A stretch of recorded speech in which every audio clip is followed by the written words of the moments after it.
नमस्कार, सिटी न्यूजच्या बुलेटिनमध्ये प्रेक्षकांचं मनपूर्वक स्वागत। आज दिनांक 18 एप्रिल 2026 वार शनिवार। बातमीची सुरुवात करूया सुविचार मालेने।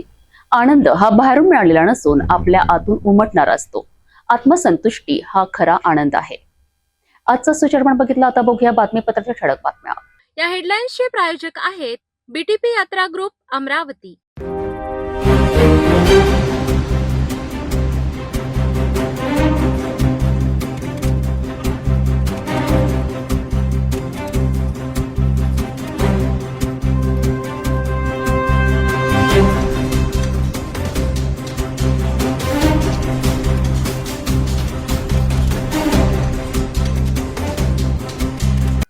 आपण ठळक बातम्या बघितल्या, आता घेऊ छोटासा ब्रेक।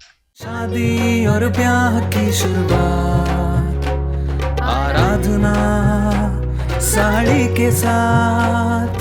आराधना wholesale shopping mall L2 Bizland complex, Nandgaon Peth, Amravati, Jawahar road, Amravati. Break नंतर बघूया सविस्तर बातम्या। परतवाडा व्हायरल व्हिडिओ प्रकरणाने संपूर्ण अमरावती जिल्ह्यात खळबळ उडविली असताना जिल्ह्याचे पालकमंत्री चंद्रशेखर बावनकुळे यांनी थेट पोलीस अधीक्षक कार्यालयात जाऊन या प्रकरणाची सखोल समीक्षा केली। उद्या या प्रकरणाचा मोठा खुलासा होणार असल्याची माहितीही समोर येते आहे।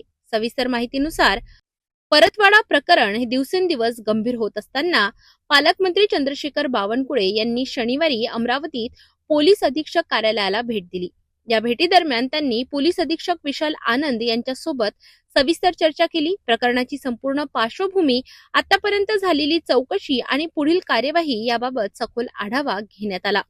पोलीस तपास अंतिम टप्प्यात असून उद्या पोलीस अधीक्षक पत्रकार परिषदेत संपूर्ण अहवाल सादर करणार आहेत। दरम्यान या प्रकरणात काही राजकीय नेत्यांकडून भडकाऊ वक्तव्य होत असल्याच्या पार्श्वभूमीवर पालकमंत्र्यांनी सर्वांना संयम बाळगण्याचे आवाहन केले आहे। कोणत्याही प्रकारची अफवा किंवा चुकीची माहिती पसरवू नका, वातावरण बिघडवू नका, अशी स्पष्ट सूचना त्यांनी दिली आहे। भाजपच्या काही नेत्यांकडून प्रचारित 180 आणि 350 या आकड्यांबाबत विचारले असता पालकमंत्री मौन बाळगताना दिसले। तसेच या भ्रामक आकड्यांमुळे अमरावती जिल्ह्याची बदनामी झाली का या प्रश्नावरही त्यांनी थेट उत्तर देण्याचे टाळले। सर्व लोकप्रतिनिधींना माझी विनंती आहे, जे असेल ते पोलिसांना दिलं पाहिजे। बदनामी हो गई सर, अमरावती की बदनामी इतनी हो गई, पूरे देश में नाम 350 का है। आपके नेताओं ने बदनामी की, आपके नेताओं पे आप क्या कार्रवाई कर सकेंगे? आपसे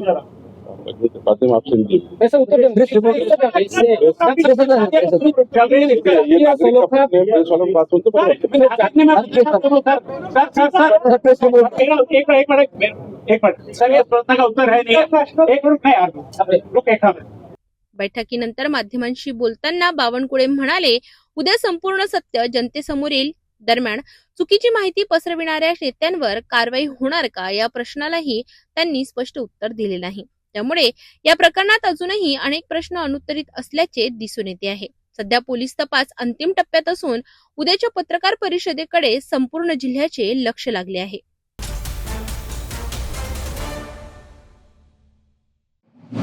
असतील त्या पोलिसांना दिल्या पाहिजे।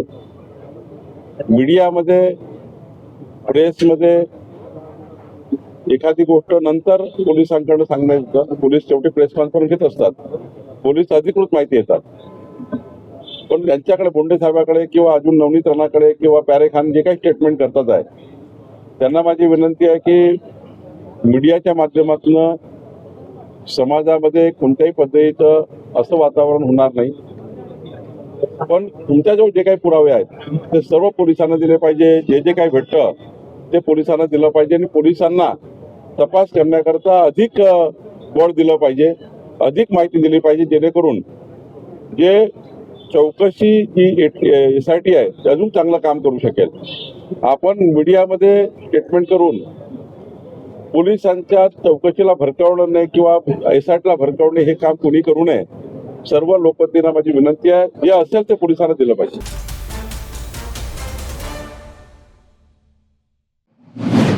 आयांचा कुणीतरी लवगुरू होता आणि तो सगळ्या टिप्स त्या आयांना देत होता, काय नेमकी तुमच्याकडे माहिती आहे? मी अमरावतीला SP सोबत संपूर्ण जो त्या ठिकाणी या घटनेचा, या कृत्याचा काय काय तपास झाला याच्या माझे रोज चर्चा सुरू आहे। पालकमंत्री म्हणून या घटनेला मी रोज बघतो आहे। यामध्ये अजून काही जे आम्हाला कडक कारवाई करायची आहे, अजून त्या ठिकाणी फॉरेन्सिक त्या ठिकाणी रिपोर्ट्स यायचे आहे. 7 मोबाईल जप्त झालेले आहे. अनेक गुन्हेगार हाती लागलेले आहेत. त्यामुळं याची जे व्याप्ती लक्षात घेता ॲडव्हान्स प्रणाली वापरून किंवा देशामध्ये वेगवेगळ्या पद्धतीच्या ज्या या ठिकाणी खोजबीन करणाऱ्या डिजिटल माध्यमाच्या माध्यमातून जे काही या ठिकाणी फॉरेन्सिक लॅबॉरेटरी वगैरे आहे याचा लवकरात लवकर रिपोर्ट मिळाला पाहिजे. पोलीस यंत्रणा जी आमची काम करते आहेत, अजून त्यांना काही त्या ठिकाणी चौकशीमध्ये काही अजून त्या ठिकाणी गोष्टी लागतील का, किंवा सरकार म्हणून काही त्या ठिकाणी मदत लागतं का. शेवटी SP आणि आमची SIT खूप ताकदीने चौकशी करतायत. माननीय मुख्यमंत्री देवेंद्र फडणवीसजी रोज मॉनिटर करतायत. मी सुद्धा रोज चर्चा करतो आहे. आमचं संपूर्ण प्रशासन या घटनेवर लक्ष ठेवून आहे. एकच विनंती सर्वांना आहे, SITचा येत नाही तोपर्यंत या घटनेची जास्त राजकीय वाच्यता करू नये.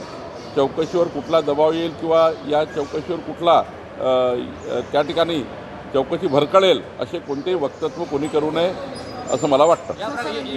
या प्रकरणामध्ये अत्यंत महत्त्वाचा ट्विस्ट असा आहे, अल्पसंख्याक आयोगाचं म्हणणं आहे की फक्त 8 पीडित मुली आहेत ज्या मुस्लिम समाजाच्या आहे. नवनीत राणा, अनिल बोंडे यांनी अतिरेक करत 100-180 मुलींचे नावं या ठिकाणी हे संख्या सांगितली आहे.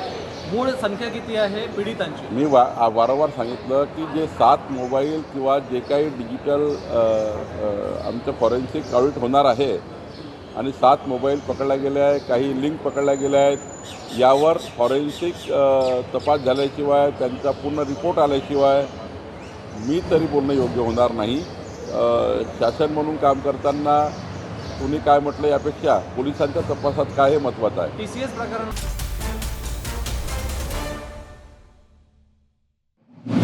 जो बदनामी हो गई सर, अमरावती की बदनामी इसलिए हो गई, पूरे देश में नाम 350 का है. आपके नेताओं ने बदनामी की, आपके नेताओं पे आप क्या कार्रवाई कर सकेंगे? एक मिनट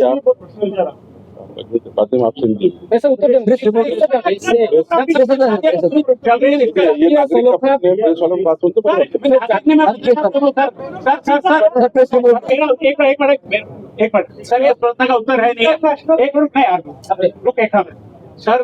देखिए, महाराष्ट्र में हम लोग बदनामी हुई पूरे देश में, इसके ऊपर आप कार्रवाई करेंगे? मीडिया पर हम पर भी बोल, हमने बताया हमारे पे भी कार्रवाई करेंगे आप, आपके नेताओं पे कार्रवाई करेंगे क्या? रोकेंगे तो आप? अभी अंतिम पुलिस का आने का है, अभी चौकसी के अभी आप पूरे पहलू खुलने के हैं.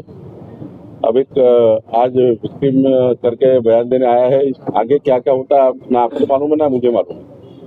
आप ऐसी बात मत करिए. प्रेस के होने के बावजूद भी मैं आपको बदनामी हमारी, देखिए, हमारे अमरावती की बेटियों की बदनामी हमारा तो बहुत खंत से होगी. सर आपको सही जवाब देना.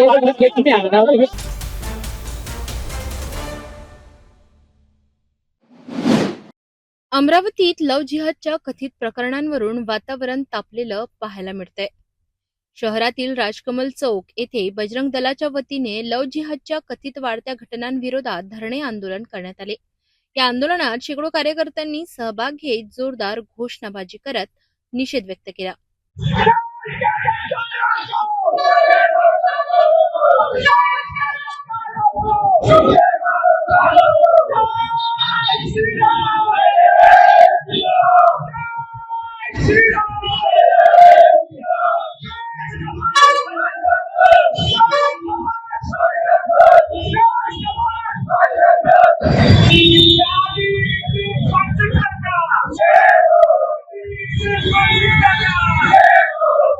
कार्यकर्त्यांनी राष्ट्रपती तसेच जिल्हाधिकाऱ्यांना निवेदन देत नाशिकसह राज्यातील विविध ठिकाणी घडलेल्या घटनांचा उल्लेख केलाय. महिलांवर होणारे अत्याचार, फसवणूक आणि ब्लॅकमेलिंगच्या प्रकरणांबाबत गंभीर चिंता व्यक्त करण्यात आली.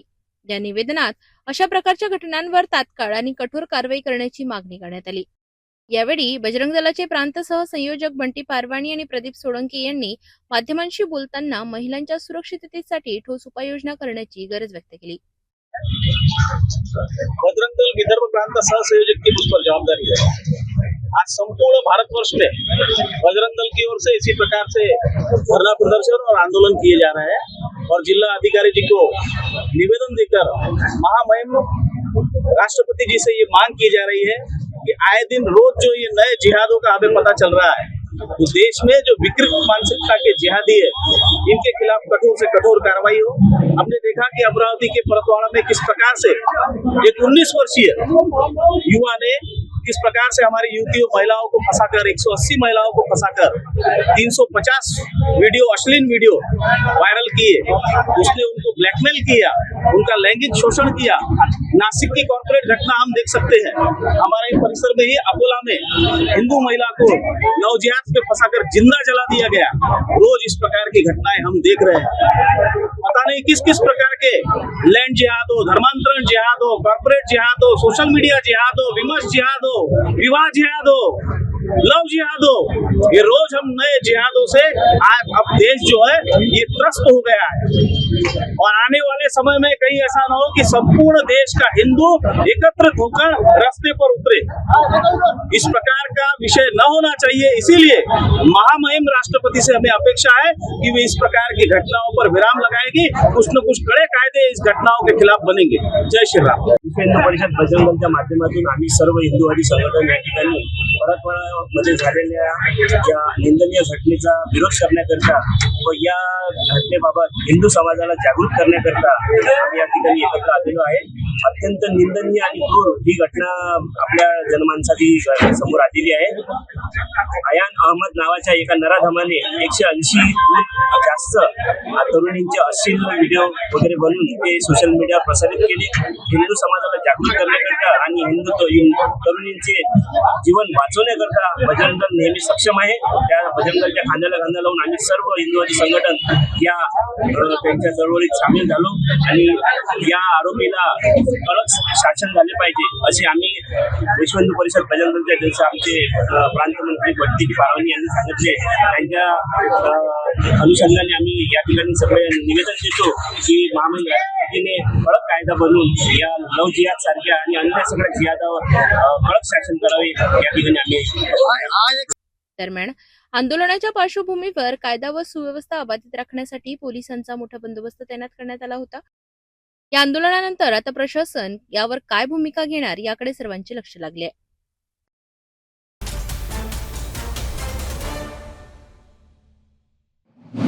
अमरावती महानगरपालिका महापौर दालनात पालकमंत्री चंद्रशेखर बावनकुळे यांच्या अध्यक्षतेखाली शहरातील प्रभाग विकासासंदर्भात महत्वपूर्ण आढावा बैठक पार पडली।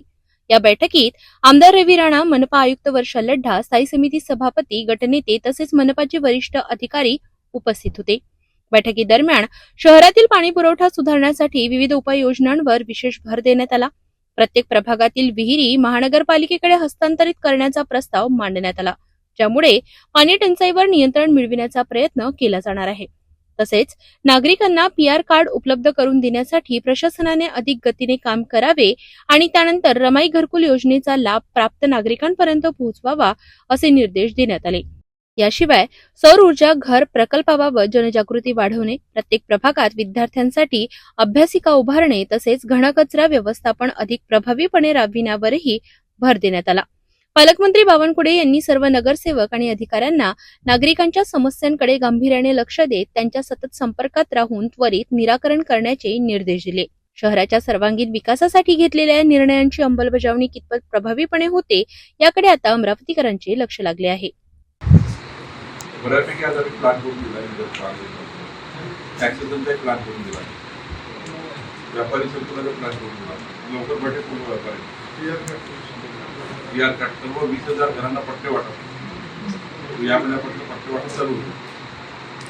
पट्टे वाटप तुम्ही त्या ठिकाणी योजना तयार करून दिली, 63 पट्टा क्लिअर झाला, 37 क्लिअर करायचे ते करू, 63 वाटप त्या ठिकाणी नगरसेवक के अंदर प्रधानमंत्री आवास घर मंजूर झालं त्यांना पट्टा वाटप पहिला आता सरसकट वाटप।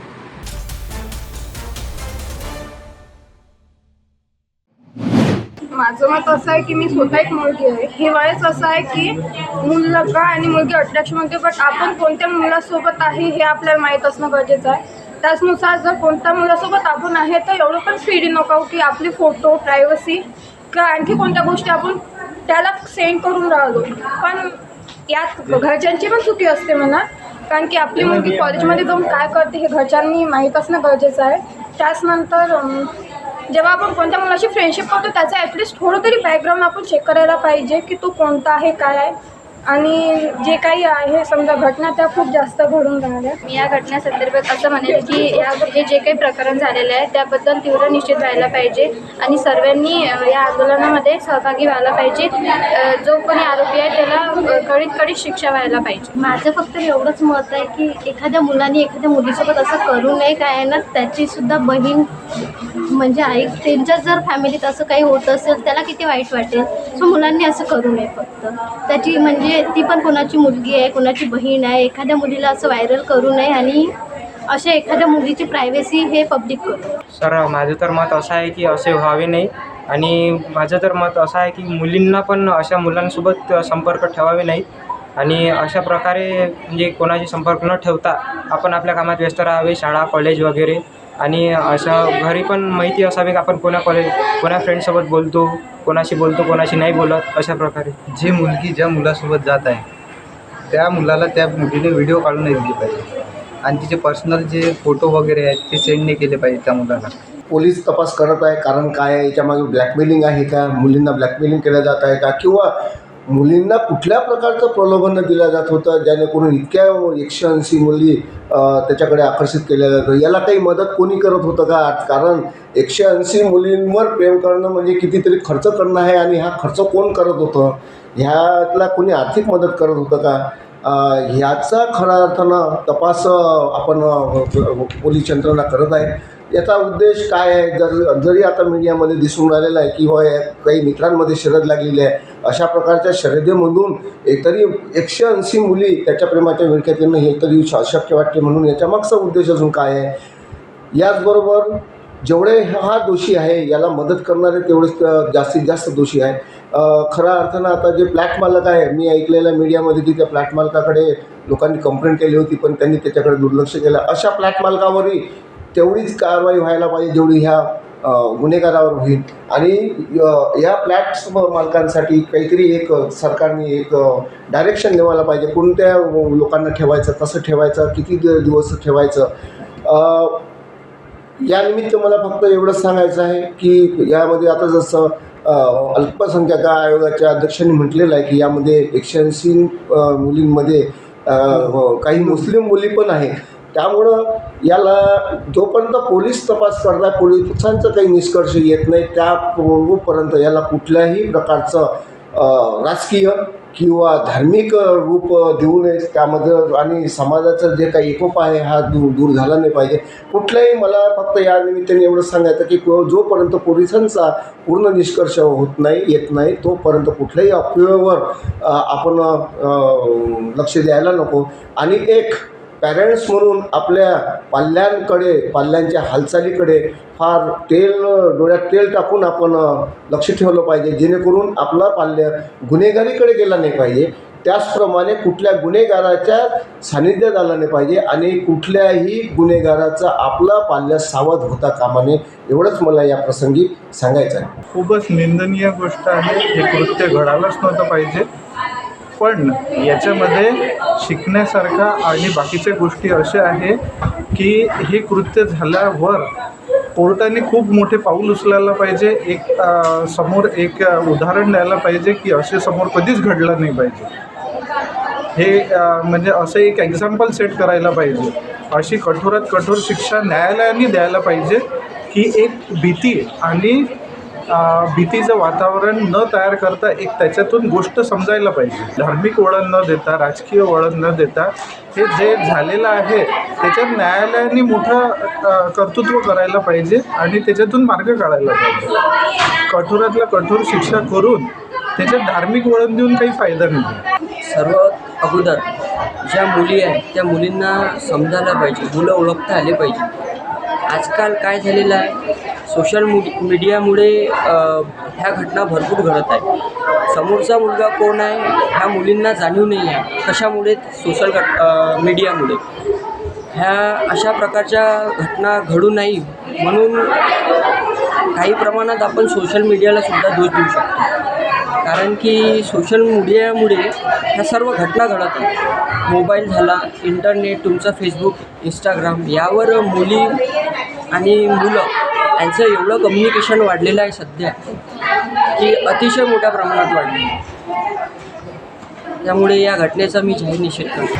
खऱ्या अर्थानं आज महाराष्ट्रामध्ये ज्या प्रकरण सुरू आहे, जसं एक नाशिकचं खरंच प्रकरण असो की परतवाड्याचा अयान प्रकरण असो, ह्यामध्ये ज्या प्रकारे महिलांना शोषित करण्यात आलं, त्यांची पिळवणूक करण्यात आली, त्यांची बदनामी करण्यात आली, यामुळं महाराष्ट्राच्या प्रतिमेला एक काळिमा फासलं गेलं.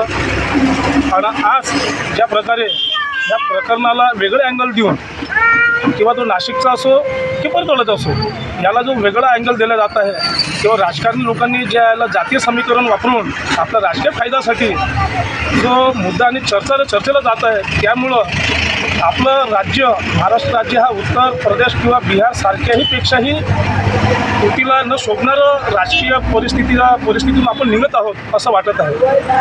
आणि मला असं वाटते की येणाऱ्या कालावधीमध्ये महाराष्ट्र सरकारने किंवा केंद्र सरकारने ज्या महिलांप्रती जो विधेयक आणतो, नारी शक्ती म्हणून जो विधेयक आणणार होते, त्याची अंमलबजावणी चांगल्या प्रकारे त्यांनी करावी. परतवाडा येथील घडलेली घटना हे अतिशय निंदनीय आहे. याचा आम्ही निषेध करतो. जाती, धर्म सगळं प्रांत सोडता ज्या महिलांवर अत्याचार झाला, ज्या मुलींवर अत्याचार जो व्यक्त केलेला आहे, झालेला आहे, यांचा आम्ही निषेध करतो. आणि तो कुठल्याही समाजाचा असो, हिंदू असो, मुस्लिम असो, बुद्ध असो, या कुठल्याही समाजाचा असो, त्याला जास्तीत जास्त शिक्षा झाली पाहिजे, जेणेकरून शिक्षा झाल्यानंतर जेणेकरून त्यांचा जो मेसेज आहे हा सगळं महाराष्ट्रावर पसरला पाहिजे की नाही बा कुठलं जात भात हे न फक्त त्याला शिक्षा झालेली आहे आणि कठोरात कठोर शिक्षा करण्यात यावी ही आमची मागणी आहे. माझा तर याविषयी असा निर्णय आहे की केंद्र सरकार आणि महाराष्ट्र सरकारने याबाबत एक कठोर कायदा तयार करून अंमलात आणावा आणि जास्तीत जास्त आरोपीला जास्तीत जास्त शिक्षा व्हावी झाली पाहिजे, असा कठोर निर्णय घ्यायला पाहिजे. म्हणजे काहीतरी समाजामध्ये याचा आळा बसेल, बस एवढंच. पालकांना एवढंच आव्हान आहे की आपल्या घरच्या लेडीजवर, मुली असो या पत्नी असो, यांच्यावर लक्ष ठेवून वाच करणे आणि काही घटना जर घडली असं वाटलं तर त्या बाईने म्हणा की मुलीने म्हणा आपल्या पालकाजवळ ही गोष्ट शेअर करायला पाहिजे. म्हणजे जेणेकरून काय घटना घडली, कसं काय घडत आहे, तर हे जर सांगितलं तर पुढची ही घटना घडू शकत नाही.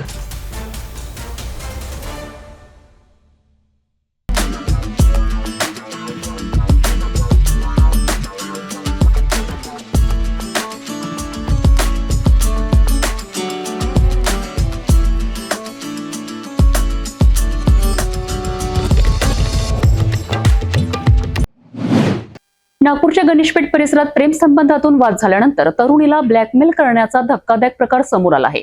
सोशल मीडियावर फोटो व्हायरल करण्याची धमकी देत मानसिक छळ केल्याचा आरोप असून पोलिसांनी तत्काळ कारवाई करत आरोपीला अटक केली आहे. भारतीय न्याय संहितेच्या कलम 64, 296, 352 आणि 351 अंतर्गत आरोपी विरुद्ध गुन्हा नोंदविण्यात आला आहे. मिळालेल्या माहितीनुसार पीडित तरुणी आणि आरोपी यांच्यात गेल्या 2 ते 3 वर्षांपासून प्रेम संबंध होते. मात्र काही कारणांमुळे दोघांमध्ये वाद निर्माण झाला. या वादातून आरोपीने पीडितेचे वैयक्तिक फोटो सोशल मीडियावर व्हायरल करण्याची धमकी दिली. यामुळे घाबरलेल्या पीडितेने तात्काळ पोलिसांकडे धाव घेतली. प्रकरणाचे गांभीर्य लक्षात घेऊन पोलिसांनी तत्काळ तपास सुरू करत आरोपीला अटक केली आहे. सध्या या प्रकरणाचा पुढील तपास सुरू असून पोलीस अधिक माहिती गोळा करीत आहेत. त्या गुन्ह्यामध्ये BNS 64, 296, 352, 351 प्रमाणे गुन्हा दाखल झालेला आहे. या गुन्ह्यामध्ये जी पीडित आहे त्या पीडितेचे आणि यातील आरोपी जो आहे त्याचे प्रेम संबंध होते आणि या प्रेम संबंधामधून त्यांच्यामध्ये 2 ते 3 वर्षाच्या नंतर वादविवाद झाला आणि जो आरोपी आहे त्यांनी त्या पीडितेचे फोटो जे आहेत ते फोटो सोशल मीडियावर व्हायरल करण्याची धमकी दिली आणि त्या अनुषंगाने आमच्याकडे हा गुन्हा दाखल करण्यात आलेला आहे आणि या गुन्ह्यातील आरोपी जो आहे त्यांना आम्ही अटक केलेली आहे आणि पुढची कारवाई आणि तपास चालू आहे. प्रेम संबंधातून निर्माण झालेल्या वादातून अशा प्रकारचे गुन्हे वाढताना दिसत आहेत. नागरिकांनी सोशल मीडियाचा वापर करताना सतर्क राहण्याचे आवाहन पोलिसांनी केले आहे.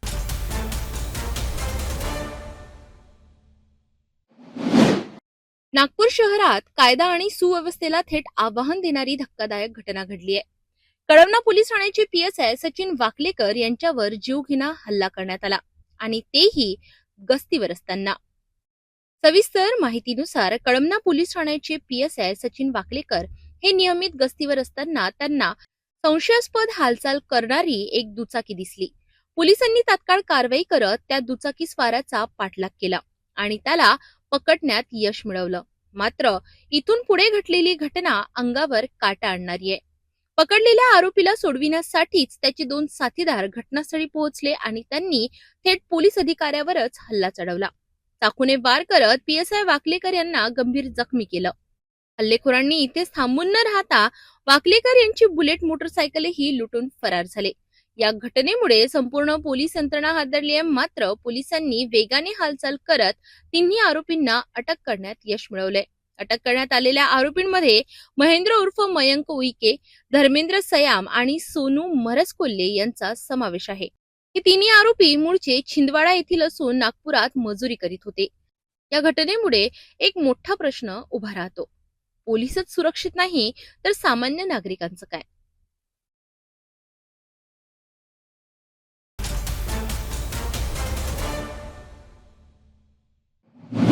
नागपूरच्या बजाजनगर पोलीस ठाण्याच्या हद्दीत एक गंभीर घटना घडली आहे. मिळालेल्या माहितीनुसार मृत महिला रेश्मा शशिकांत रेवतकर वय वर्ष 51 या आपल्या पतीपासून 2019 साली घटस्फोट घेतल्यानंतर तात्या टोपेनगर येथील सुरेश अपार्टमेंटमध्ये राहत होत्या. त्या त्यांच्या मित्र शशांक ज्ञानेश्वर गजबिये याच्यासोबत राहत होत्या. मात्र आरोपी शशांक गजबिये हा महिलेच्या चारित्र्यावर संशय घेऊन तिला सतत मानसिक आणि शारीरिक त्रास देत होता. वारंवार मारहाण करून तिच्यावर अत्याचार करीत असल्याची माहिती समोर आली आहे.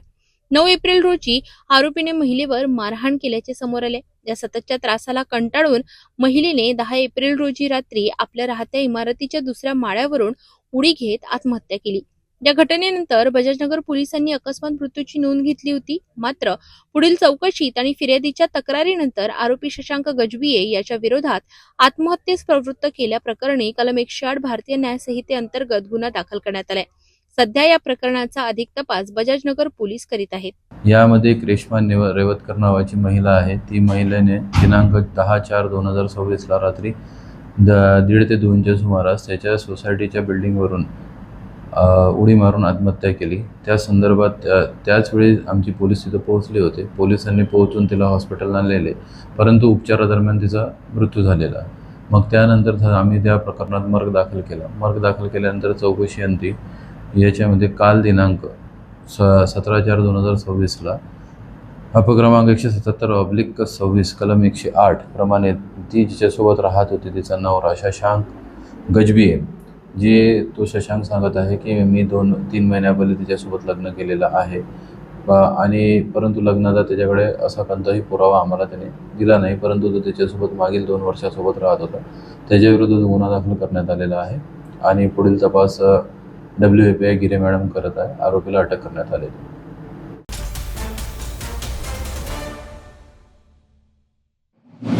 नागपूरच्या बजाजनगर पोलीस ठाण्याच्या हद्दीत वर्धा रोडवरील रामदासपेठ परिसरात एक धक्कादायक घटना समोर आली आहे. गणेश बच्चूमल पंजवानी आणि अनिल राजकुमार वलिच्छा या आरोपींनी इलेक्ट्रिक स्कूटर विक्रीचे दुकान सुरू केले होते. फिर्यादी भोलेशंकर कस्तुरी हे स्कूटर खरेदीसाठी दुकानात गेले असता आरोपींनी विद्यार्थ्याच्या नावावर स्कूटर घेतल्यास स्वस्त दरात मिळेल असे सांगून त्यांना आमिष दाखवले. या ऑफरवर विश्वास ठेवून फिर्यादीसह त्याचे नातेवाईक आणि इतर ग्राहक असे एकूण 22 जणांनी स्कूटर बुकिंगसाठी पैसे जमा केले. 10 जानेवारी ते 17 मार्च दरम्यान आरोपींनी एकूण 6,55,000 रुपये घेतले. मात्र पैसे घेतल्यानंतर आरोपींनी कोणतीही स्कूटर दिली नाही आणि दुकान बंद करून फरार झाले. या घटनेनंतर पीडितांनी बजाजनगर पोलीस ठाण्यात तक्रार दाखल केली. तक्रारीच्या आधारे पोलिसांनी आरोपींविरुद्ध फसवणुकीचा गुन्हा नोंदविला असून पोलीस उपनिरीक्षक पंकज बावने पुढील तपास करीत आहेत. यातले 2 आरोपी आहे गणेश पंजवानी आणि अनिल वच्छिला म्हणून, दोन्ही राहणार वर्ध्याचे. यांनी इंस्टाग्रामवर एक स्टुडंटसाठी डिस्काउंटेड ई बाईक म्हणून 27,000ला आम्ही ई बाईक देतो म्हणून यांनी एक इंस्टाग्रामवर एक ॲड रील चालवला.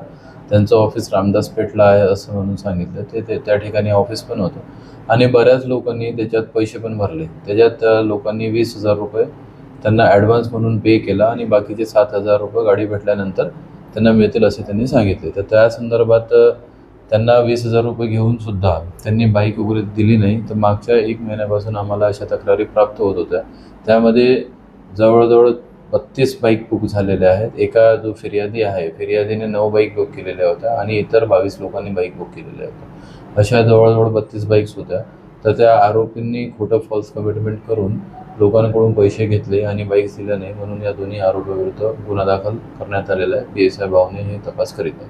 लोकांना आमचं हेच आव्हान आहे की इंस्टाग्रामच्या रील्स किंवा ऑथेंटिक बाईक कंपनी यांच्या वेबसाईट, ओरिजिनल वेबसाईट पेजवर जावे आणि तिथून जाऊन ते खात्री करावे की त्यांनी खरंच यांना एजन्सी वगैरे दिली आहे का, किंवा या संदर्भात त्यांचा कायदेशीर अधिकार आहेत का, किंवा त्यांना ते बाईक पाहिल्या आहेत का. आणि जर तुम्ही 20,000 रुपये भरायला तयार असाल तर थोडेसे पैसे जास्त टाकून 27,000 लगेच भरून तुम्ही ते बाईक लगेच घ्यायला पाहिजे होती. कारण हे नवीन कंपनीज आहेत आणि बऱ्याचदा या नवीन कंपनीजचं गॅरंटी नसते. त्याच्यामुळे जुन्या कंपन्यावर भरोसा करावा असं मला वाटतं.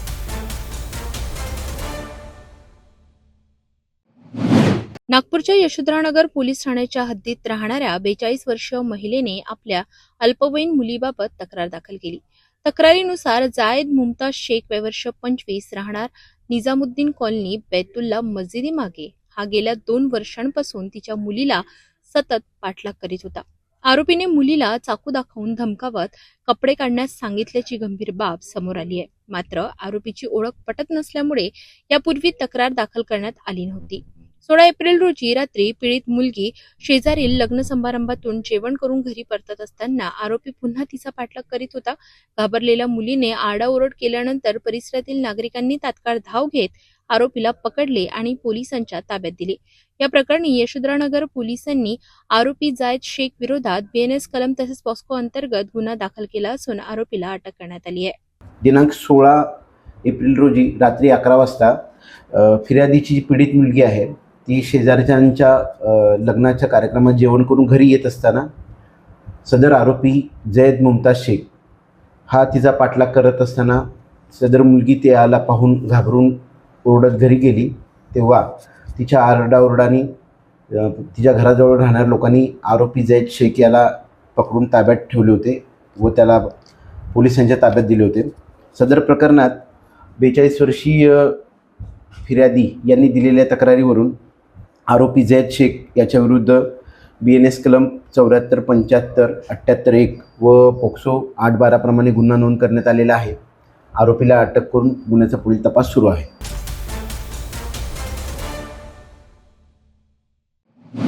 नागपूर शहरातील सदर पोलीस स्टेशनमध्ये दाखल तक्रारीनुसार आरोपी हे शहरात 4 स्पा सेंटर चालवितात. धरमपेठ येथील एका स्पामध्ये काम करणाऱ्या मॅनेजर आणि नोकराने संगनमत करून फिर्यादींना ब्लॅकमेल करण्याचा कट रचला. आरोपींनी फिर्यादींचा कथित व्हिडिओ आपल्या ताब्यात असल्याचे सांगत तो व्हिडिओ घरच्यांना आणि सोशल मीडियावर व्हायरल करण्याची धमकी दिली. तसेच पैसे न दिल्यास जीवे मारण्याची ही धमकी देण्यात आली.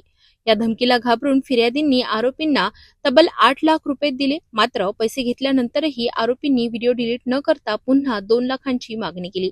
यावेळीही पैसे न दिल्यास व्हिडिओ सोशल मीडियावर व्हायरल करणार आणि नातेवाईकांना पाठवणार अशी धमकी देण्यात आली. तसेच गावात आल्यावर जीवे मारण्याची धमकी देण्यात आली. या प्रकरणी पोलिसांनी गुन्हा दाखल केला असून प्राथमिक तपासात आरोपी आसाम राज्यातील असल्याचे समोर आले आहे. सध्या आरोपी फरार असून त्यांचा शोध घेण्यासाठी तपास पथक पाठविण्यात आले आहे. पोलिसांनी नागरिकांना आवाहन केलं आहे की अशा प्रकारे कोणीही सोशल मीडियावर व्हिडिओ व्हायरल करण्याची धमकी देत असेल, पैसे मागितल्यास तात्काळ पोलिसांशी संपर्क साधावा किंवा 112 क्रमांकावर तक्रार नोंदवावी. तक्रारदारांचे नागपूर शहरामध्ये एकूण 4 स्पा चालवतात. त्याच्या धरमपेठेतील स्पा मध्ये एक मॅनेजर आणि एक नोकर त्या ठिकाणी काम करत आहेत.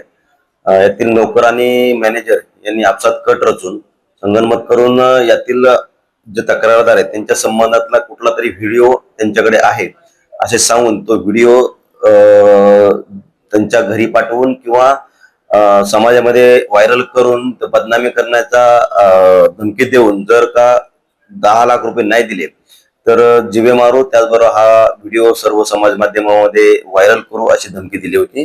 त्याला घाबरून आरोपींनी तक्रारदारांनी आरोपीला तडजोड करून 8 लाख रुपये दिले आणि त्या बदल्यात तो जो व्हिडिओ आहे त्याची आरोपींकडे मागणी करून डिलीट करण्यासाठी विनंती केली. यातील आरोपींनी ते 8 लाख रुपये स्वीकारून खंडणी स्वरूपात तो व्हिडिओ तक्रारदारांना परत न देता नंतर पुन्हा जाऊन पुन्हा या व्हिडिओच्या बदल्यामध्ये जर व्हिडिओ पाहिजे असेल तर 2 लाख रुपये अजून द्यावे लागतील अशी धमकी दिली. त्याचबरोबर व्हिडिओ जर 2 लाख रुपये जर नाही दिले तर सदरचा व्हिडिओ समाज माध्यमामध्ये व्हायरल करू, तसंच फिर्यादीच्या जे नातेवाईक आहेत त्यांच्या नातेवाईकांना व्हिडिओ पाठवू आणि फिर्यादींनी जर पैसे दिलेच नाही तर फिर्यादी ज्यावेळेस त्यांच्या गावाकडे जातील त्यावेळेस त्यांना त्या ठिकाणी जीवे मारवाची धमकी दिली. अशा तक्रारीवरून गुन्हा दाखल असून यातील आरोपी जे आहेत मूळ गाव त्यांचं राहणार आसाम जिल्ह्यातील आहे, आसाम राज्यातील आहेत. सध्या मिळून आलेला तपास निष्पन्न झालाय की आरोपी सध्या त्यांचे मूळ गावी निघून गेलेले आहेत. तर आरोपींचा शोध घेण्याकरिता आम्ही तपास पथक त्या ठिकाणी पाठवत आहोत.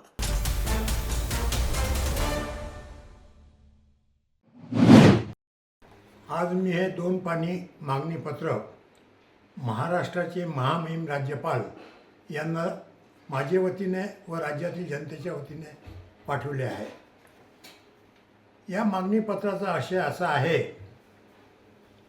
राज्यामध्ये स्वतःहून बलात्कार करून घेणाऱ्याची नावे, फोटो व असल्यास व्हिडिओ चित्रीकरण जाहीर करावे व यांच्यावर पोलीस कारवाई करावी. राज्यामध्ये 2 प्रकारचे बलात्कार आहेत. एक स्वतःहून करून घेतलेला बलात्कार व दुसरा जबरदस्ती केलेला बलात्कार. जबरदस्ती केलेल्या बलात्कारात ज्यांच्यावर बलात्कार झाला यांची नावे गुपित ठेवणे हे समाजासाठी खूप चांगले आहे. परंतु ज्यांनी स्वार्थासाठी, मग पैशाच्या स्वार्थासाठी, आपले शारीरिक सुख भोगवण्याच्या स्वार्थासाठी किंवा इतर आमिषासाठी स्वतःहून जर बलात्कार करून घेतला तर अशांची नावे, फोटो व असल्यास व्हिडिओ चित्रीकरण हे समाजासमोर आणून यांच्यावर पोलीस कारवाई करावी. स्वतःहून करून घेतलेल्या बलात्कारामुळे व हे बलात्कार जनतेसमोर न आल्यामुळे, महाराष्ट्रासमोर न आल्यामुळे ह्या महिला अनेक प्रकारे अनेक ठिकाणी जातात. त्यामुळे हे जे बंधू बाबा, साधू, संत, महात्मे व लॉजिंगवर नेणारी बडे बडे व्यक्ती यांना हे फावते. तर अशा प्रकरणामध्ये माननीय राज्यपाल महोदयांनी राज्याला निर्देश द्यावे की स्वतःहून बलात्कार करून घेणाऱ्या महिलांची नावे समाजासमोर आणावीत, त्यांचे फोटो असल्यास चित्रीकरण हे जाहीर करावे व यांच्यावर पोलीस केसेस करावे, केलेली कारवाई कळवावी.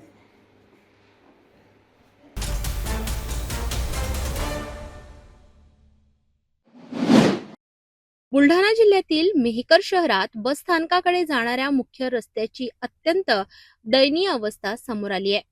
या रस्त्यांवर ठिकठिकाणी मोठमोठे खड्डे पडले असून रस्ता पूर्णपणे उखडलेला दिसतोय. या पार्श्वभूमीवर यशवंत सेनेचे बुलढाणा संपर्क प्रमुख गजानन बोरकर यांनी प्रशासनाचे लक्ष वेधण्यासाठी अनोख्या पद्धतीने आंदोलन छेडले. त्यांनी थेट रस्त्याच्या मधोमध असलेल्या खड्ड्यात बसून रास्ता रोको आंदोलन केलं. या आंदोलनामुळे काही काळासाठी वाहतुकीवर मोठा परिणाम झाला आणि तब्बल 1 तास ट्रॅफिक जाम निर्माण झाला. वाहन चालकांना मोठ्या अडचणींना सामोरे जावे लागले. आंदोलनकर्त्यांचा आरोप आहे की या खराब रस्त्यामुळे अपघातांचे प्रमाण वाढले आहे. यापूर्वीही या मार्गावर अनेक छोटे मोठे अपघात झाले असून नागरिकांचा जीव धोक्यात आहे. वारंवार तक्रारी करूनही प्रशासनाकडून कोणतीही ठोस कारवाई होत नसल्याचा आरोप करत रस्त्याची तात्काळ दुरुस्ती करण्याची मागणी आंदोलनकर्त्यांनी केली आहे. या आंदोलनानंतर प्रशासन जागे होणार का आणि रस्त्याची दुरुस्ती तातडीने होणार का याकडे सर्वांचे लक्ष लागले आहे. पोलीस स्टेशन आणि डीवायएसपी ऑफिस यांना निवेदन दिलेले आहे. निवेदनाची आतापर्यंत कुठे दखल नाही घेतली आणि हे आपलं ज्याच्या अंडरमध्ये हा रस्ता येतो, आम्ही बिहांड तिकडे गेलो तेव्हा आमच्या अंडरमध्ये नाही, एमएसआरटी कडे तेव्हा आमच्या अंडरमध्ये नाहीये, नगरपालिकामध्ये आमच्या अंडरमध्ये नाहीये.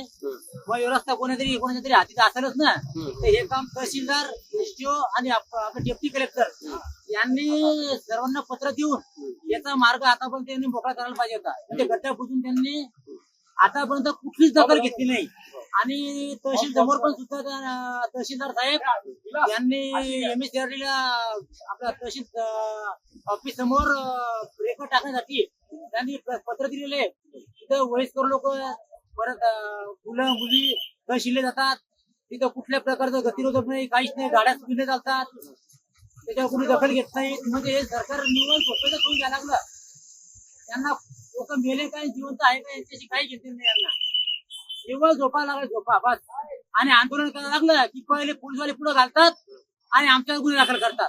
मग हे तसं करायचं, कोणी लोक मारायचे यांना का जिवंत ठेवायचे? तर असं करायचं तर एक काम करा, बंदूक घ्या AK-47 सगळ्या लोकांना मारून टाका, म्हणजे मग आंदोलन करायचं कामच नाही. या सरकारचा मी जाहीर निषेध करतो, प्रशासनाचा मी जाहीर निषेध करतो.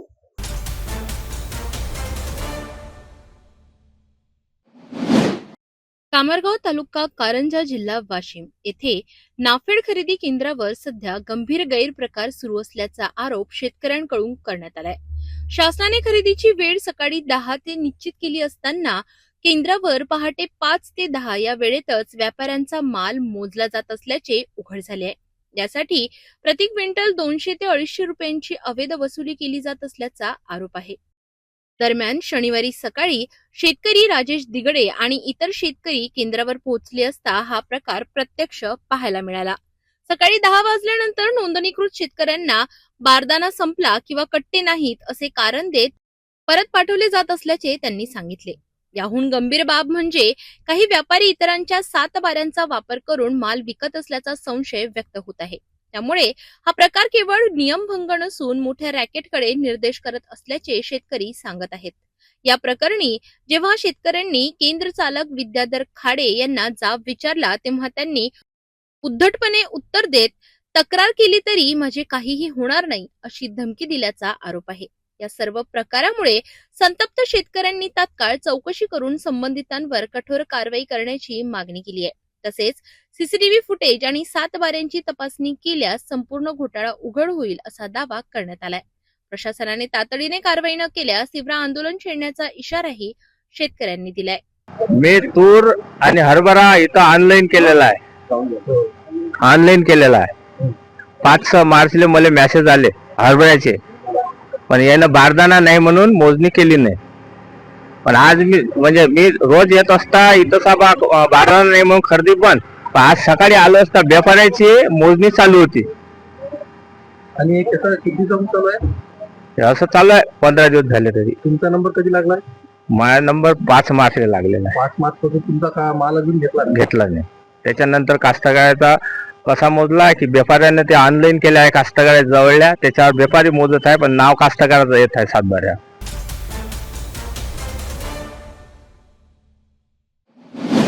छत्रपती संभाजीनगर जिल्ह्यातील खुलताबाद तालुक्यातील नंद्राबाद येथील गट क्रमांक 58 मध्ये धोकादायक परिस्थिती निर्माण झाली आहे. संबंधित शेतकऱ्यांच्या शेतीमधून गेलेली विद्युत वाहिनी जमिनीपासून अवघ्या 4 फुटांवर लोंबकळत आहे. त्या धोकादायक तारांमुळे शेतकऱ्याला शेती करणे अशक्य झाले असून अनेक वर्षांपासून जमीन पडीत पडलेली आहे. विशेष म्हणजे या संदर्भात शेतकऱ्याने वारंवार महावितरण कंपनीकडे तक्रारी केल्यात. गेल्या 11 महिन्यांपासून हा शेतकरी महावितरण कार्यालयात चक्रा मारत असतानाही संबंधित अधिकारी आणि अभियंते याकडे दुर्लक्ष करीत असल्याचा आरोप करण्यात येतोय. या विद्युत वाहिनीमुळे केवळ शेतीच नाही तर शेतातील जनावरे आणि स्वतः शेतकऱ्यांच्या जीवितालाही मोठा धोका निर्माण झालाय. कोणत्याही क्षणी मोठी दुर्घटना घडण्याची शक्यता नाकारता येत नाही. स्थानिकांनीही प्रशासनाकडे तातडीने दखल घेऊन या विद्युत तारांची उंची वाढवावी किंवा त्यांचे पुनर्स्थापन करावे अशी मागणी केली आहे.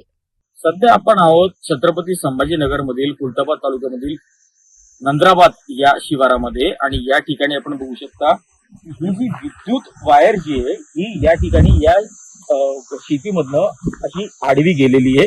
या ठिकाणी तुम्ही जर का बघाल तर एक ट्रॅक्टर किंवा शेतीसाठी लागणारं जे काही सामग्री असेल किंवा जे काही असेल ते या ठिकाणी पोहोचू शकत नाही, कारण की ही जी विद्युत वायर आहे ही यातून आडवी गेलेली आहे.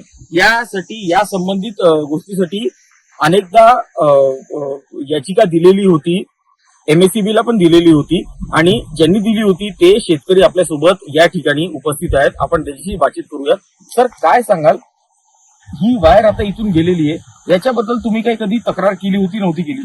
हा याच्याबद्दल आम्ही एक 12 महिन्यात तक्रार दाखल केली होती, अर्जही दिला होता. नाही 12वा महिना म्हणजे कोणता 12वा महिना, वर्ष सांगा. 2025 मध्ये. आणि संबंधित साहेबांनाही जाऊन भेटलो, संबंधित वायरमन त्यांनाही वारंवार सांगितलं, त्यांना बोलून घेतलं, त्यांना दाखवलं, तर आजपर्यंत कोणी दखल घेतलेली नाही. आणि माझं हे सगळं पडीत पडलेलं आहे. जवळपास वर्षभरापासून माझं विषय ते पडीत पडले. आज म्हणजे अजूनही त्यांना जाऊन भेटलं तर ते उडवडीचेच उत्तर देतात, मग तुम्हाला खर्च करावा लागेल तुम्हाला. तर तसं पाहिलं तर ह्या वायरचा माझ्या शेतीचं किती संबंध, कनेक्शन दिलेलं आहे दुसऱ्याला आणि वायर लटकलेली माझ्या शेतात, त्याच्यामुळे माझं आर्थिक नुकसानही होते. शेती करता येत नाही, ट्रॅक्टरला नांगरता येत नाही, शेती पीक घेता येत नाही, बैलगाडी सुद्धा जाऊ शकत नाही याच्यातनं. माणसाच्या हाताला लागेल ते आता बघून घ्या तुम्ही. नक्कीच, जसं की आपण बघितलं की बळीराजा, एक बळीराजा असा व्यक्ती असतो जो आपल्याला वारंवार पीक पुरवतो किंवा जे अन्न असेल किंवा धान्य असेल ते आपल्याला बळीराजा पुरवतो. आणि त्याच बळीराजा शेतामधनं ही विद्युत वायर गेलेली आहे. आणि या विद्युत वायरच्या मुळे ना इथे शेती होऊ शकते, ना इथे पीक होऊ शकतं, ना काही होऊ शकतं. आणि वारंवार तक्रार दिल्यानंतर सुद्धा याच्यावरती काही कारवाई होत नाही. याच्यावरती बरं, ही विद्युत वायर एवढ्या हाय व्होल्टेजची आहे की जर का याला चुकून जर का कोणी हात लावला त्याच्यामध्ये जीवितहानी सुद्धा होऊ शकते. याच्यामध्ये काहीच आपण हे नाही बोलू शकत. पण मग जर का आपण बघितलं की ही विद्युत वायर इतक्या खालच्या लेवलवरती आलेली आहे की इथे जर का याला नुसतं हात सुद्धा लावलं तर माणूस मरू शकतो. पण एवढं असताना सुद्धा वारंवार जर का विद्युत विभागाकडे वारंवार कंप्लेंट केल्यानंतर पण जर का होत नाही. आता यांच्याकडे कंप्लेंटची कॉपी आहे. सर तुम्ही कंप्लेंटची कॉपी दाखवा. हे बघा, ही कंप्लेंटची कॉपी आहे.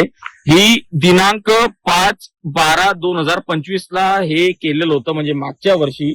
आता काही नाही तरी म्हटलं तरी 11 महिने होत आले, पण याच्यावरती अजूनही काही उपाययोजना केलेली गेलेली नाहीये. आता बळीराजांनी किंवा शेतकऱ्यांनी किंवा यांनी आपलं पीक कसं बनवावं. आता ही बघू शकता तुम्ही, या ठिकाणी ही जमीन या विद्युत वायरमुळे पूर्ण बंजर पडलेली आहे. याच्यामुळे काही करता येत नाहीये. त्याच्या शेतकऱ्याला कोणतंही पीक जे आहे ते लावता येत नाहीये. आणि याच्यावरती मग आता कारवाई कोण करणार, याच्यावरती जबाबदार कोण आहे, बळीराजाचं कसं तुम्ही हे करा, त्याच्यावरती एक मोठा प्रश्न उपस्थित होतोय. आता ही जी विद्युत वायर आपण बघतोय, जर का ही चुकून जर का या फेन्सिंगला लागली, या फेन्सिंगला कोणी हात लावणारा जर का कोणी व्यक्ती असेल किंवा कोणतं पशु प्राणी असेल, त्यांचा जीव धोक्यात आहे. धोक्यात अर्थात जेवढ्या हाय टेन्शनची वायर असल्यावरती जर का या गोष्टी जर का याला टच झाले समजा चुकून जर का या फेन्सिंगला, तर त्यांच्या जीवाला खरंच धोका आहे. आणि वारंवार तक्रार देऊन सुद्धा जर का शेतकऱ्याचं जर का मागणी जी आहे किंवा शेतकऱ्याची ही जी मागणी आहे ही विद्युत वायरची जर का ती पूर्ण होत नसेल, तर मग त्याच्यामध्ये कोणाची जीवितहानी झाली तर मग त्या जीवितहानीला जबाबदार कोण असणार, याचा सगळ्यात मोठा प्रश्न उपस्थित या ठिकाणी होतो. सहकारी राजेश थोरात सोबत धवल घोलप, सिटी न्यूज, छत्रपती संभाजीनगर.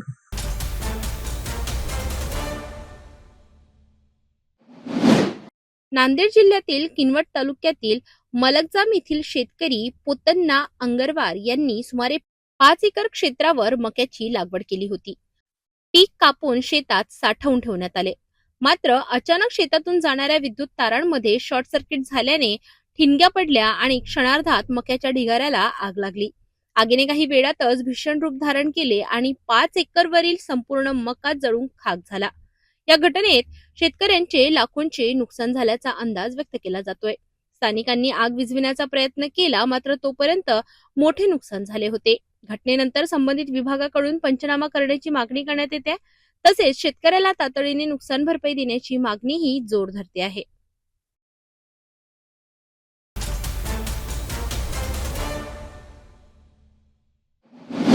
नांदेड जिल्ह्यातील किनवट तालुक्यातील मोठी ग्रामपंचायत असलेल्या इस्लामपूरमध्ये पाणी टंचाईचा प्रश्न दिवसेंदिवस गंभीर होत चाललाय.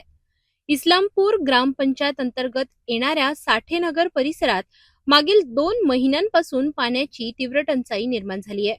नागरिकांना पिण्याच्या पाण्यासाठी मोठ्या अडचणींचा सामना करावा लागतोय. दररोज हंडाभर पाण्यासाठी महिलांना लांब अंतर चालत जावं लागत आहे.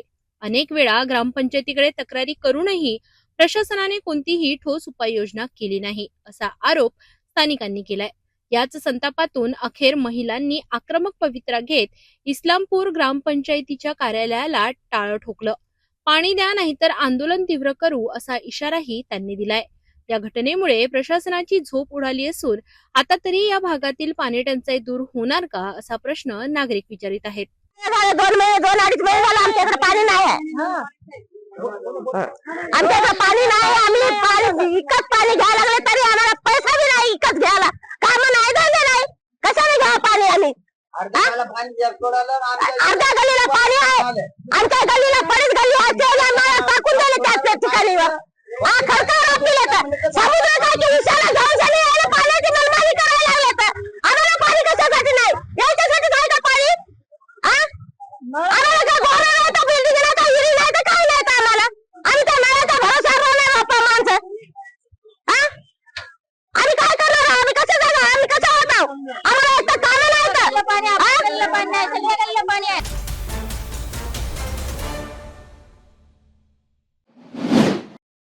राजकारणातील अत्यंत महत्वाची बातमी, ज्यामध्ये महिला आरक्षण घटना दुरुस्ती विधेयकाला लोकसभेत मोठा धक्का बसलाय. मतविभाजनात सरकारकडे आवश्यक 2/3 बहुमत नसल्यामुळे हे विधेयक लोकसभेत नामंजूर झालं. 298 मतं बाजूने तर 230 मतं विरोधात. यासोबतच केंद्र सरकारने आणलेली आणखी 2 विधेयकही मागे घेण्याचा निर्णय घेण्यात आला. महिला आरक्षणावरून आता सत्ताधारी आणि विरोधक आमने सामने आले आहेत. लोकसभेत केंद्र सरकारकडून सादर करण्यात आलेल्या संविधान 131व्या दुरुस्ती विधेयकाला अपेक्षित बहुमत मिळालं नाही. पंतप्रधान नरेंद्र मोदी यांच्या नेतृत्वाखालील सरकारने महिला आरक्षणासह 3 महत्वाची विधेयकं सादर केली होती.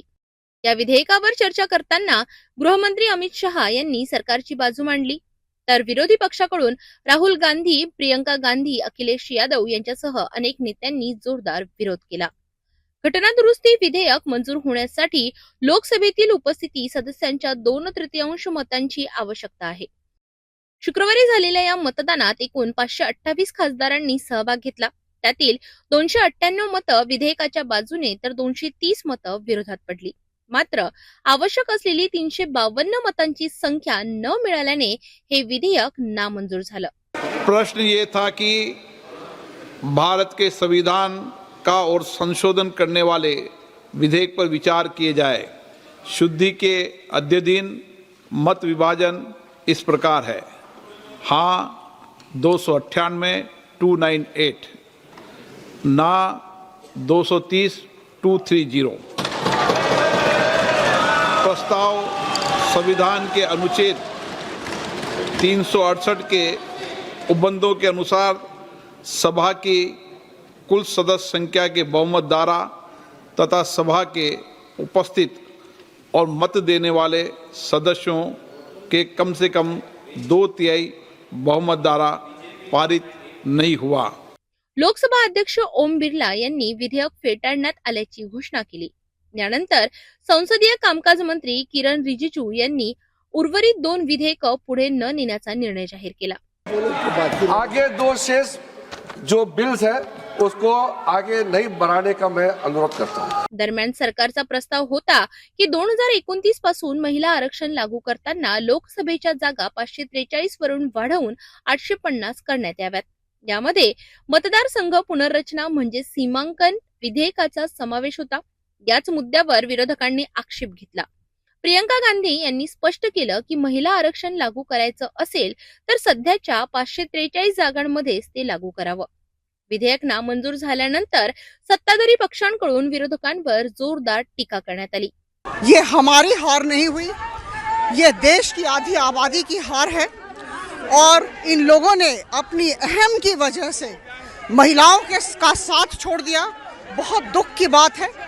हमारी तरफ से बहुत कुछ इन्हें समझाया गया था, सारे तर्क वितर्क इनके साथ हमारे हुए, लेकिन ऐसी स्थिति में इन्होंने आधी आबादी को जो अधिकार देना था, उनका अधिकार है संसद में आना.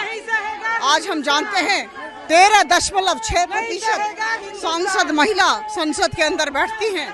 बड़े दुख की बात है. और जब समय आया था हमें लगा यही समय है, सही समय है, उस समय इन लोगों ने हमारा साथ छोड़ दिया. मुझे लगता है देश की आधी जनता इन्हें कभी माफ नहीं करेगी। महाराष्ट्राचे मुख्यमंत्री देवेंद्र फडणवीस यांनी ही घटना लाजिरवाणी असल्याचं म्हटलं। महिला आरक्षण विधेयक, इसको विरोध करना मैं ऐसा मानता हूं एक प्रकार से पाप है। इस देश के अंदर लोकतंत्र में महिलाओं की भागीदारी बढ़ाने के लिए प्रधानमंत्री जी ने जो कदम उठाया है उसको विरोध करने वाले ये तमाम लोग भाषणों में महिलाओं की बात करते हैं और इस विधेयक को विरोध करते हैं, ये सारे के सारे महिला विरोधी लोग हैं। आता या मुद्द्यावरून देशभरात राजकीय वातावरण तापण्याची शक्यता आहे।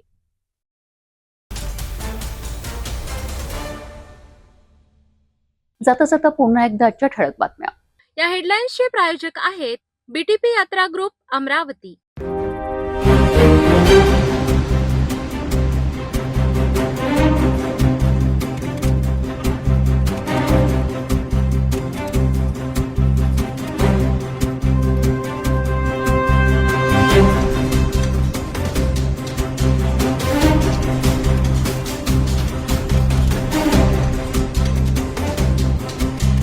आपण आता सिटी न्यूज चॅनल आपल्या टीव्हीवरही बघू शकता। यामध्ये next channel 117, Jio channel 872, GTPL 73, Fastway channel 256 वर बघू शकाल। आता अमरावती जिल्ह्यानंतर विदर्भ आणि महाराष्ट्राचे दर्शक घर बसल्या आपल्या केबल टीव्हीवर सिटी न्यूज बातमी पाहू शकाल। यामध्ये Chhatrapati Sambhajinagar NST setup box number 14, Yavatmal setup box number 12, Washim setup box number 26, Nanded setup box number 17, Mahur setup box number 7, Akola लालसे सेटअप बॉक्स नंबर 899। लवकरच आम्ही आपल्यापर्यंत पोहोचणार आहोत। जर आपल्या टीव्हीवर सिटी न्यूज चॅनल दिसत नसेल तर आपण आपल्या केबल ऑपरेटर संपर्क करावा। आपण सिटी न्यूज केबलच्या व्यतिरिक्त युट्यूब, फेसबुक, इंस्टाग्राम आणि ट्विटरवर बघू शकता। याकरिता सोशल मीडिया अकाउंट सबस्क्राईब करा, फॉलो करा, लाईक करा। युट्यूब अकाउंट सबस्क्राईब करण्याकरिता सबस्क्राईब बटनाला क्लिक करा आणि बेल आयकॉन दाबायला विसरू नका, कारण सर्वाधिक समाचार आपल्यापर्यंत पोहोचणार आहेत। तसेच सिटीचे फेसबुक पेज लाईक करा, इंस्टाग्राम आणि ट्विटर हँडल फॉलो करा। आपण व्हॉट्सअपवर सुद्धा सूचना देऊन न्यूज प्राप्त करू शकता। व्हॉट्सअप नंबर स्क्रीनवर येत आहे। हे बातमीपत्र एवढ्यावरच थांबूया। पुन्हा भेटू नवीन घडामोडींसोबत। आपण बघत राहा फक्त सिटी न्यूज। हर खबर पर पैनी नजर, हर मुद्दे पर सटीक वार, यही है सिटी न्यूज की पहचान। जहाँ सच्चाई की आवाज दबाई जाती है वहाँ सिटी न्यूज उठाता है सवाल। हर स्क्रीन पर, हर प्लेटफॉर्म पर हमारी मौजूदगी बोलती है। सिटी न्यूज हमेशा सच के साथ।